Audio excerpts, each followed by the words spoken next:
yan, Tutoy. Iyon na ang mga gintong ito. Ayoko na. Gusto ko lang malaman kung sino nagtulak sa akin dyan. Abay, papatayin ako. Ikaw yun, ano, nakaitim.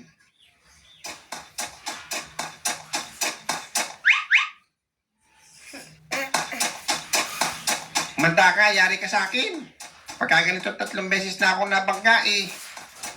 Ay, hindi ko sinasadya.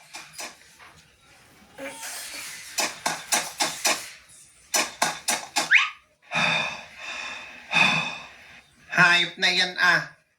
Napakabilis naman nun. Maalas talaga ngayong araw.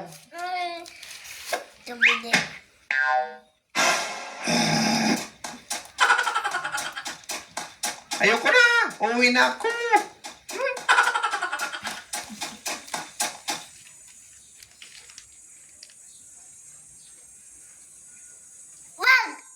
Lex, maghanap na lang kaya tayo ng gagamba.